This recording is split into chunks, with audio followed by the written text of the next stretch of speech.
Okay, in the video I just made, which you may or may not have just watched, we talked about rotating this parallelogram around the origin, or about the origin. When you say about a point, we mean around that point. That point is our center. Okay, so if it's around the origin, that's the one most people find the easiest to do. But if we change that and we say, oh, my center is not going to be around my center is not going to be the origin. My center is going to be, let's say it's going to be the point 2, 2. That's going to be my center of dilation. Now, for a lot of people, that kind of throws everything out of whack. So let's talk about how we can adjust things to thinking about how to do that. When we talked about rotating point E with center at the origin, we said that point E is 6 to the left and 1 up from the origin. So that's from the center at the time. We were using that as our center. That matters more than the coordinates in this situation. Okay? Because now that we've moved, we can't use the coordinates to tell us how far to the left, right, up, and down it is.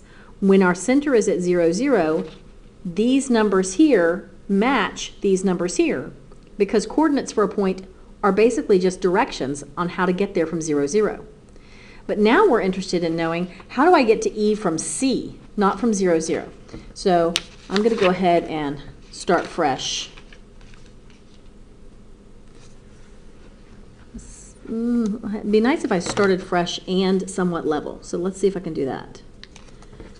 Okay, so my parallelogram was, let's see, G was at -2, 3, and D was at -3, 1, and then over here,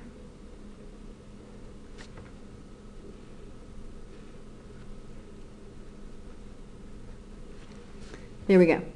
Okay, so now I'm using my center of rotation is C. So I don't care how to get to E from the origin. I care how to get to E from C.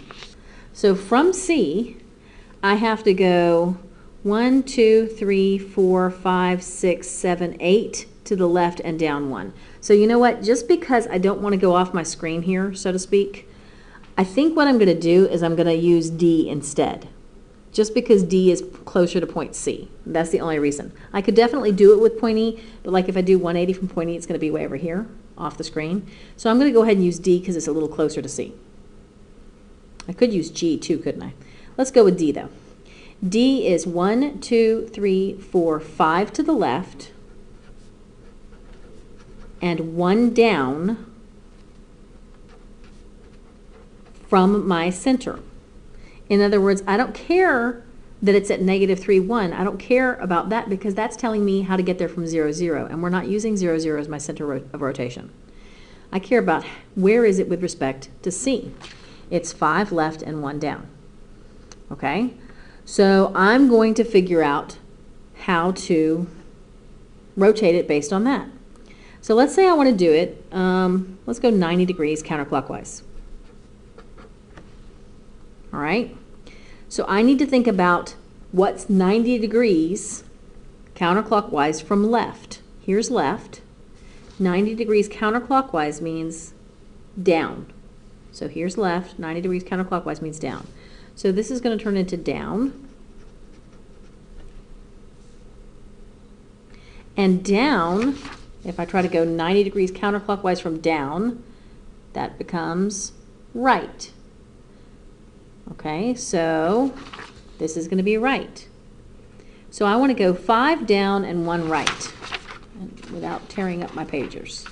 So 5 down, 1, 2, not from the origin, from C. 1, 2, 3, 4, 5 down and 1 to the right.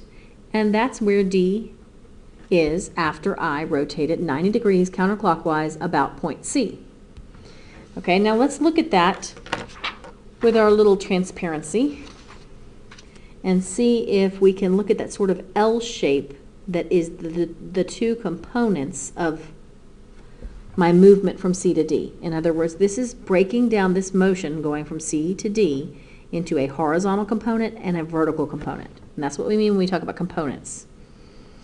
And let's look at that L shape and what happens to that L shape when I spin it. And I'm going to spin it 90 degrees this way. And ta-da, there it is. That becomes down and to the right. Now, if I had wanted to rotate D 180 instead of 90, then I could keep going with this, and it's going to be right here. It's going to be at, see, that's 3, 6, 7. Yeah, 7, 1, 2, 3, 7, 3. And if I wanted to go 270, now it's going to be